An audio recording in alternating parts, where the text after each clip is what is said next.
ମୁସମୁସିଆ ଭଜା ମାଛର ସ୍ୱାଦକୁ ଯେବେ ପାଟି ଛୁରେ ତେବେ ତାହାକୁ ଦିଅନ୍ତୁ ଭଜା ମାଛ ଓ ଧଳା ସସ୍ର ସୁସ୍ୱାଦୁ ଯୋଡ଼ି। ଏହାକୁ ଆପଣ ଘରେ ହିଁ ସହଜରେ ତିଆରି କରିପାରିବେ ଅମୁଲର ସାମାନ୍ୟ ସାହାଯ୍ୟ ସହିତ। ଆପଣ ଆବଶ୍ୟକ କରିବେ ଅଧା କପ୍ ଅମୁଲ ତାଜା ମିଲ୍କ, 2.5 ଛୋଟ ଚାମଚ ଅମୁଲ ବଟର, 1 ସ୍ଲାବ ଅମୁଲ ଚିଜ୍, 1 ମଧ୍ୟମ ଆକାରର ଚିତଳ ମାଛ, 1 ବଡ଼ ଚାମଚ ମଇଦା, 1 ଛୋଟ ଚାମଚ କଟା ରସୁଣ, 1 ବଡ଼ ଚାମଚ ଲେମ୍ବୁ ରସ, 1 ଛୋଟ ଚାମଚ ମିଶ୍ରିତ ଜଡ଼ିବୁଟି, 1 ଛୋଟ ଚାମଚ ଲୁଣ, 1/4 ଛୋଟ ଚାମଚ ଛେଚା ଗୋଲମରିଚ। ରୋଷେଇ ପୂର୍ବରୁ ମାଛକୁ ମସଲାରେ ବତୁରାଇବାକୁ ହବ, ତେଣୁ ଚିତଳ ମାଛକୁ ଏକ କଂସାରେ ରଖନ୍ତୁ। ଏହା ଉପରେ କିଛି ଗୋଲମରିଚ, ଲୁଣ ଓ ଲେମ୍ବୁ ରସ ପକାନ୍ତୁ। ଭଲ ଭାବେ ମିଶାନ୍ତୁ, ଯାହାଦ୍ୱାରା ସ୍ୱାଦଗୁଡ଼ିକ ମାଛରେ ଭେଦିଯିବ ଆଉ ଏହାକୁ 20 ମିନିଟ୍ ଏହିପରି ରଖିଦିଅନ୍ତୁ। ମାଛରେ ମସଲା ଭଲ ଭାବେ ଭେଦିଗଲେ ଏକ ଗ୍ରିଲ୍ ପାତ୍ର ନିଅନ୍ତୁ।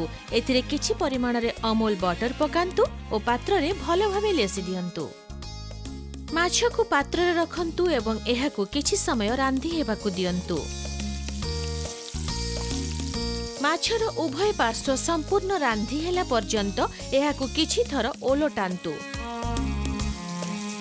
ଆଉ ଏହାକୁ କାଢ଼ି ଅଲଗା ରଖନ୍ତୁ। ବ୍ୟଞ୍ଜନ ପ୍ରସ୍ତୁତିର ପରବର୍ତ୍ତୀ ପଦକ୍ଷେପ ହେଉଛି ଧଳା ସସ୍ ପ୍ରସ୍ତୁତ କରିବା।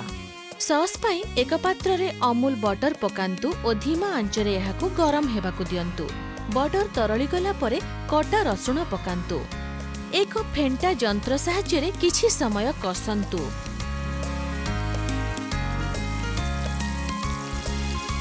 ଏହାପରେ ମଇଦା ମିଶାନ୍ତୁ। ବଟର, ରସୁଣ ଓ ମଇଦା ସୁନା ରଙ୍ଗ ହେବା ପର୍ଯ୍ୟନ୍ତ ଏହାକୁ ଘାଣ୍ଟନ୍ତୁ। ଏବେ ଧୀରେ ଧୀରେ ଅଳ୍ପ ଅଳ୍ପ ପରିମାଣରେ କ୍ଷୀର ମିଶାନ୍ତୁ। ମିଶ୍ରଣକୁ ନିରନ୍ତର ଘାଣ୍ଟିବା ଜାରି ରଖନ୍ତୁ। କ୍ଷୀରକୁ ମଇଦା ସହିତ ମିଶିବାକୁ ଦିଅନ୍ତୁ। କିଛି ମିନିଟ୍ ପରେ ମିଶ୍ରିତ ଜଡ଼ିବୁଟି ଛିଞ୍ଚି ଦିଅନ୍ତୁ। ମିଶ୍ରଣକୁ ପୁନର୍ବାର ଘାଣ୍ଟନ୍ତୁ। ଏବେ ସସ୍ ଉପରେ ଅଳ୍ପ ଅମୁଲ ଚିଜ୍ ମିଶାଇବାର ସମୟ। ପସନ୍ଦ ଅନୁଯାୟୀ ଆପଣ ଯେତେ ଚାହିଁଲେ ସେତେ ଚିଜ୍ ପକାଇ ପାରନ୍ତି।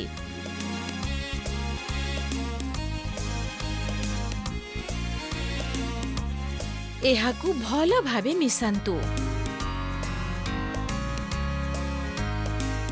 ଏବେ ସସ୍ ବହଳିଆ ହେଇଯାଇଥିବ, ଯାହାର ଅର୍ଥ ଏବେ ଏହା ପ୍ରସ୍ତୁତ। ଶେଷରେ ମୁସମୁସିଆ ଚିତ୍ତଳ ମାଛକୁ ସୁସ୍ୱାଦୁ କ୍ରିମି ରସୁଣିଆ ଧଳା ସସ୍ ସହିତ ପରସନ୍ତୁ। ସ୍ୱାଦକୁ ଆହୁରି ବୃଦ୍ଧି କରିବା ପାଇଁ ଆପଣ ମାଛକୁ ସସ୍ରେ ବୁଡ଼ାଇ ପାରନ୍ତି। ଏହା ନିଶ୍ଚିତ ଭାବେ ଏକ ତୃପ୍ତିଦାୟକ ମିଶ୍ରଣ।